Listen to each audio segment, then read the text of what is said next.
Boa noite, meus irmãos. Vamos a mais um estudo, seguindo a nossa programação. Quero primeiramente agradecer a Adélia pela oração, pedindo a proteção dos nossos amigos da espiritualidade. Hoje nós vamos estudar do Evangelho segundo o Espiritismo, capítulo 28, Coletânea de Preces Espíritas. Nós estamos cuidando da prece por aquele que ora.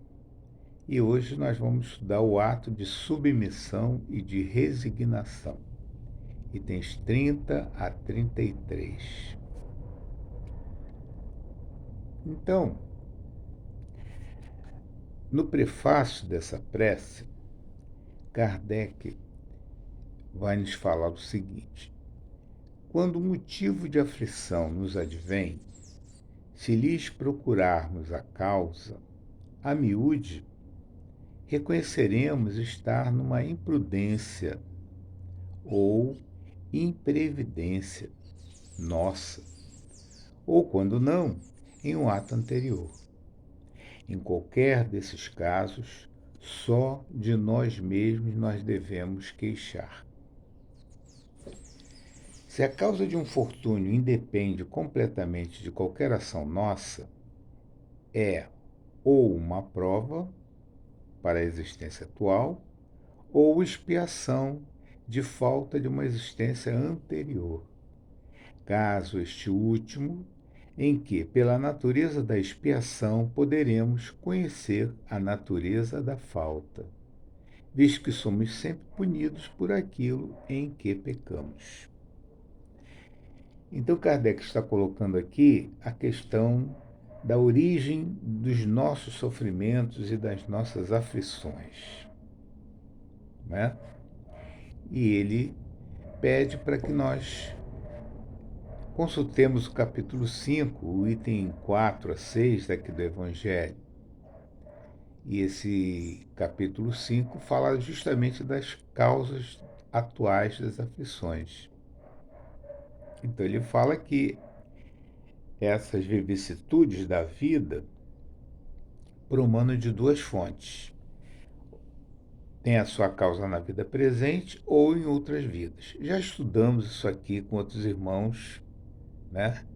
Falando sobre a origem das nossas aflições e dos nossos problemas, né? Então, se as causas são atuais, ele lista lá uma série de ocorrências que nós participamos, como previdência, devido ao nosso orgulho, à nossa ambição, falta de ordem, de perseverança, né? Pelo mal proceder ou por não terem sabido limitar os seus desejos. Uniões desgraçadas, né? O coração não toma parte, né? Só o interesse monetário. Disputas que teriam sido evitadas com um pouco de moderação, um pouco de fazer com que a nossa suscetibilidade fosse diminuída, né? Doenças e enfermidades da intemperança, dos excessos. Tatiana, na semana passada, nos falava justamente sobre isso, né? Sobre os nossos desregramentos. Pais são infelizes com seus filhos porque desenvolvem os germes do orgulho, do egoísmo, da vaidade. E, mais tarde, isso vai ter um desfecho negativo. Bom, isso são as causas atuais das aflições. As anteriores, nós podemos ter perda de entes queridos, que são o amparo da família, acidentes, né? Ninguém estava esperando um acidente daquele, aconteceu. O sujeito tinha uma fortuna e perdeu, né? Os flagelos naturais que podem acontecer em qualquer época e em qualquer lugar. Ainda mais agora, quando nós já não temos uma normalidade com o nosso meio ambiente, fruto justamente dos nossos desregramentos. Estamos falando em termos coletivos. Enfermidades de nascença, sobretudo que tiram tantos infelizes a oportunidade de trabalhar, deformidades, idiotia, cretinice, isso tudo são causas anteriores da aflição. Como eu tinha isso e de repente eu não tenho mais? Então, se nós formos ver no nosso passado, nós vamos achar todas as respostas. Kardec então continua ainda lá no seu prefácio. No que nos aflige, só vemos em geral o presente e não as ulteriores consequências favoráveis que possam ter em nossa aflição. Olha que interessante, Kardec está falando que numa aflição, né, quando nós saímos do nosso conforto, temos que lidar com situações delicadas, na realidade, isso são consequências favoráveis para nós. Isso vai ter consequências boas para nós. Logicamente, dependendo como nós passamos por essas aflições. E olha o que ele fala agora: muitas vezes o bem é a consequência de um mal passageiro, como a cura de uma enfermidade é o resultado dos meios dolorosos que se empregam para combatê-la. Então, nós estamos vendo agora, para se curar de uma enfermidade, muitas vezes nós passamos maus momentos, né? Mas depois vem a saúde, vem o equilíbrio. Mas foi preciso a intervenção, né, para que isso acontecesse. E a intervenção muitas vezes dolorosa. Continua Kardec. Em todos os casos, devemos submeter-nos à vontade de Deus, suportar com coragem as tribulações da vida e queremos que elas nos sejam levadas em conta e se nos possam aplicar essas palavras do Cristo. Bem-aventurados os que sofrem.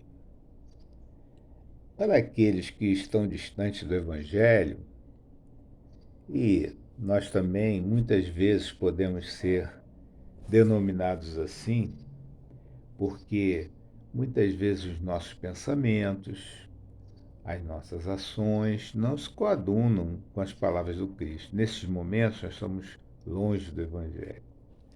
Agora, quando a gente está estudando aqui nessa ambientação, nós estamos próximos do Evangelho, né? Mas quando nós estamos distantes, bem-aventurados os que sofrem, para muitos, pode significar uma afirmativa dúbia, não é? Como? Sofrer é uma coisa ruim, sofrer é uma coisa aflitiva, não é? Não nos faz bem. E Cristo vem nos falar justamente o contrário.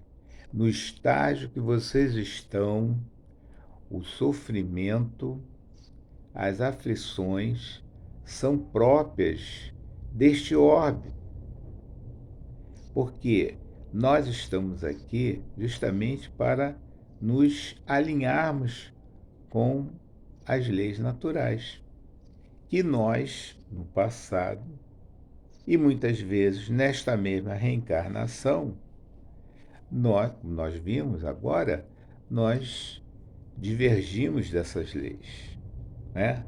Nós achamos que nós estávamos numa boa, e numa boa, geralmente a gente, quando não tem o respaldo da prece, quando não tem o respaldo da oração, quando não tem o respaldo do estudo, do interesse de saber por que está acontecendo aquilo, muitas vezes, numa boa, a gente quebra a cara, né? Olha só, nesse capítulo 5, no item 18, esse capítulo trata do bem e mal sofrer, né? É uma página de Lacordaire, né? Ele finaliza essa página dizendo o seguinte: bem-aventurados os aflitos pode então ser traduzido assim: bem-aventurados os que têm ocasião de provar a sua fé, sua firmeza, sua perseverança e a sua submissão à vontade de Deus, porque terão centuplicada a alegria que lhes falta na terra. Então nós estamos vendo que essa página do Bem e Mal Sofrer trata da submissão, né? Trata justamente do tema da nossa noite de hoje, que é nós nos submetermos aos desígnios de Deus.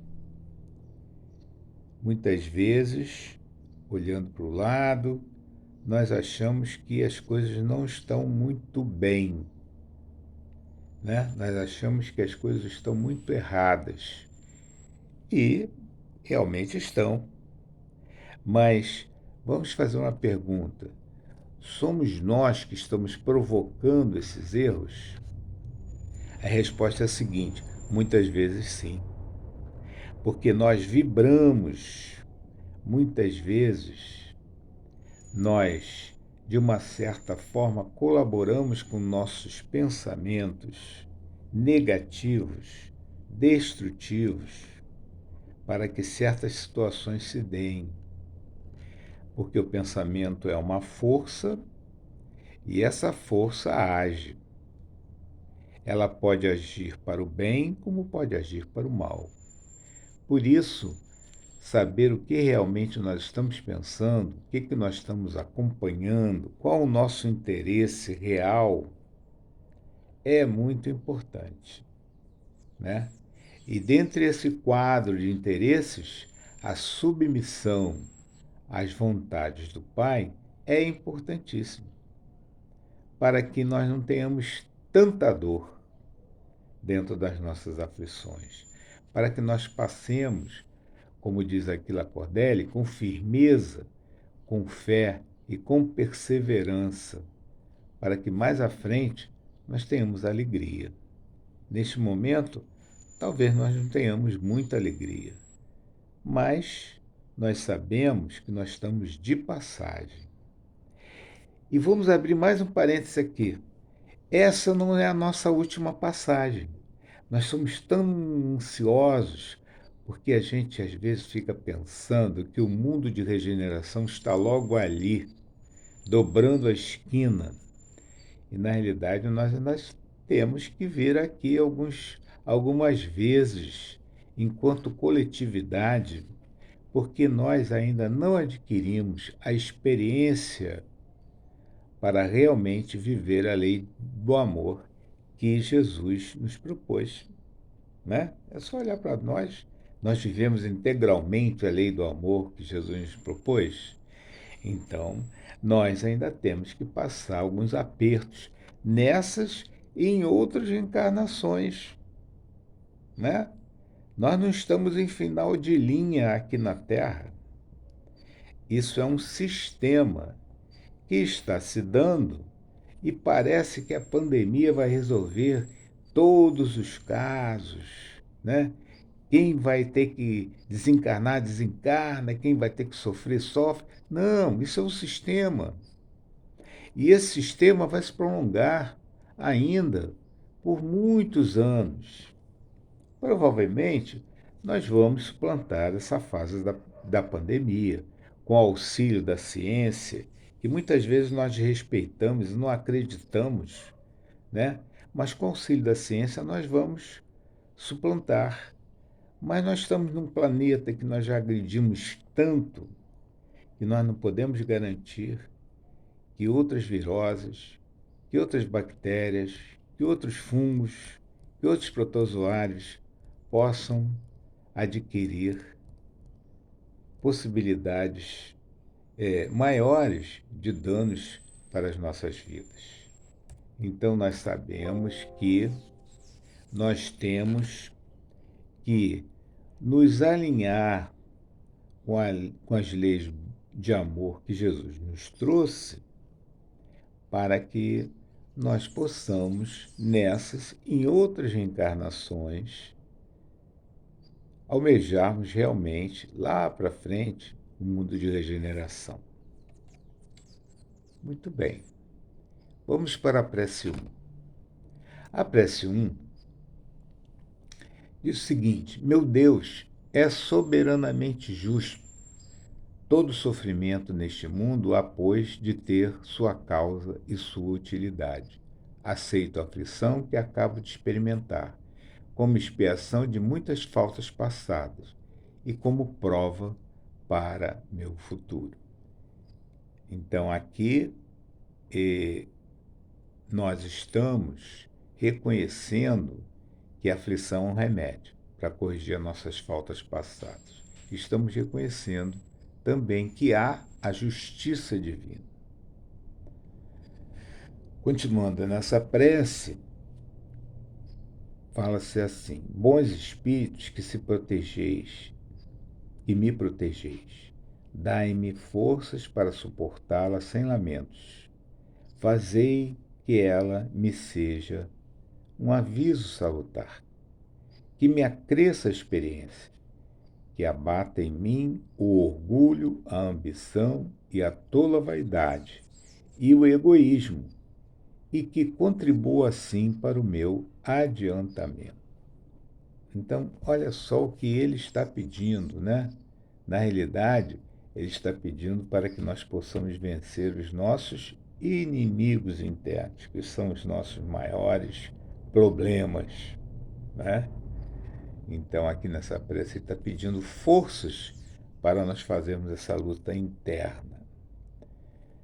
A prece 2 diz o seguinte: sinto, ó meu Deus, necessidade de te pedir, me dê forças para suportar as provações que te aprouve destinar-me. Permite que a luz se faça bastante viva em meu espírito, para que eu aprecie toda a extensão de um amor que me aflige porque me quer salvar. Um amor que me aflige, né? Uma correção necessária. Continua a prece. Submeto-me resignado, ó meu Deus, mas a criatura é tão frágil que temo sucumbir se me não amparares. Não me abandone, Senhor, que sem ti nada posso. Então aqui nós pedimos nessa prece a proteção e forças para passar por aquela aflição. Aqui também há um ato de submissão e resignação com os desígnios de Deus, reconhecendo que a aflição é algo que vai nos facilitar a nossa caminhada.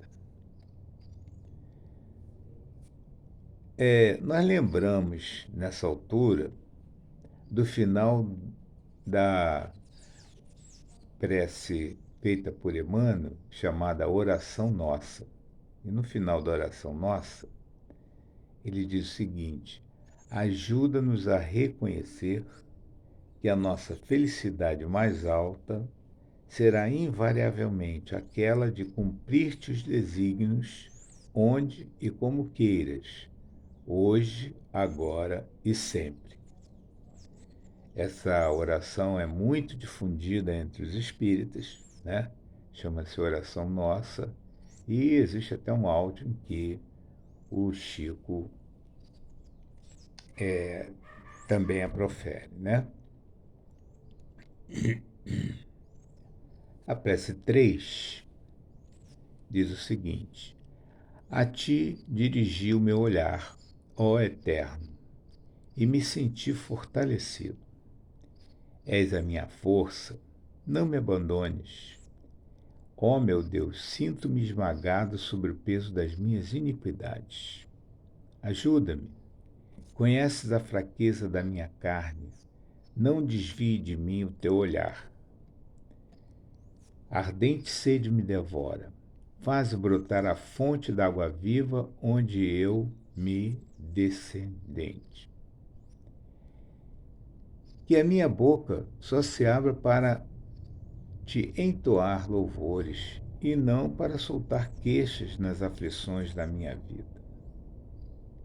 Sou fraco, Senhor, mas o teu amor me sustentará.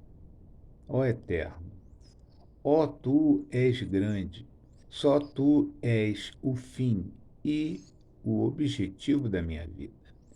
Bendito seja o teu nome, se me fazes sofrer, porquanto és o Senhor, e eu, o servo infiel. Curvarei a fronte, sem me queixar, porquanto só tu és grande, só tu és a meta. Então nós vemos que nessa oração ele dá mais ênfase ao reconhecimento das nossas fraquezas. Também reconhece enfaticamente que só por Deus, só por seu amor, nós vamos ganhar forças para nos vencermos. E essa figura de curvar a fronte significa que nós estamos abrindo mão da nossa postura, muitas vezes inconsequente e infantil, alimentada pelo nosso orgulho, pela nossa vaidade, pelo nosso egoísmo, né? E ele curva a fronte sem se queixar, porquanto ele reconhece que só Deus é grande e só Deus é a meta, né? Muito bonita essa oração. André Luiz, lá em Vivendo o Evangelho, no volume 2, lição 357, justamente fazendo um comentário sobre essa prece de submissão, ele fala que existem aflições atuais cujas raízes remontam a desvios em vidas anteriores. Então, o que nós trazemos de legado do nosso passado. Ele elenca aqui uma série de situações do nosso dia a dia. Então ele fala em malformação congênita, doenças psíquicas, conflitos íntimos, deformações físicas, bloqueios emocionais, influências obsessivas, inibições, distúrbios do caráter, oscilações afetivas, pensamentos desencontrados, atitudes contraditórias, insegurança crônica, transtornos familiares e vai por aí afora. E ele finaliza essa lição dizendo o seguinte: a reencarnação existe para solucionar pendências antigas. Os débitos de hoje assim se transformam em oportunidades de remissão. Deus já te perdoou. Agora é a sua vez. Quando que Deus nos perdoou? Quando Ele nos deu a possibilidade de reencarnar. Quando Ele nos ofereceu aqueles espíritos benfeitores que prepararam a nossa reencarnação, nos orientando e realmente botando a mão na massa para que a gente pudesse entrar num útero materno. Deus nos perdoou quando nos deu uma mãe e um pai.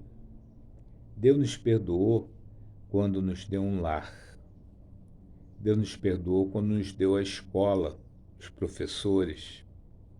Deus nos perdoou quando nos dá as possibilidades para que nós possamos estar acordando a cada dia com possibilidade de trabalho e de evolução. E finaliza André Luiz. A aflição suportada com fé e coragem é a oportunidade que tens de perdoares a ti mesmo. Porque Deus já perdoou, nos dando as possibilidades. Agora, vamos nos perdoar. Vamos nos afastar do caminho do mal.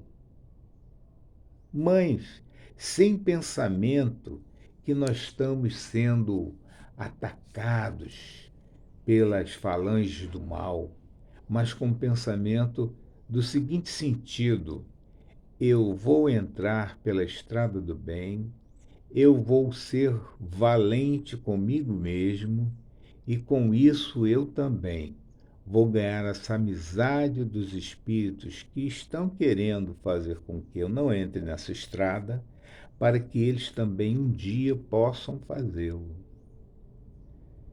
Nós aprendemos isso com Ivone. Ivone relata nas suas páginas que a melhor coisa que pode acontecer com alguém que está sendo fustigado pela espiritualidade inferior é fazer deles um amigo e não tratá-los como inimigos, porque eles são, antes de tudo, necessitados como nós. Esse deve ser o pensamento que nós devemos manter. Ou seja, nós não estamos em luta. A única luta que nós temos que manter é com as nossas próprias imperfeições. Muito bem. Joana de Ângeles, livro Triunfo Pessoal, capítulo 10, ela fala da reintegração religiosa, não é? E muitos procuram a religião, mas muitas vezes acham um aspecto castrador, proibitivo, gerador de culpa, né? É aquela fé cega. Ela impõe dogmas, ela impõe conteúdos sem permitir reflexão, sem análise, né? E o sujeito se sente com autoconfiança, com um, uma plenitude, né? Ele pertence a uma comunidade que louva o Mestre Jesus, né? Que louva a Deus, e ele se sente com aquela autoconfiança. Agora, existe um outro tipo de religiosidade que é estimulante, que é psicoterapêutica, que é consoladora, que torna racional e lógica, pois possui um suporte filosófico. Então faz com que nós pensemos, para explicar o que está em volta de nós, essas ocorrências morais, sociais, do destino, do sofrimento, as infinitas possibilidades que nós temos de sucesso em relação ao futuro. Isso é que é importante. E conforme assentou Jesus, ele vencera o mundo. E ele propõe que nós também vençamos o mundo fazendo um triunfo interior. E Joana completa: a vitória, porém, sobre o mundo das paixões, das disputas perturbadoras, eis a proposta da psicoterapêutica da fé religiosa. A fé religiosa é justamente para que nós nos modifiquemos.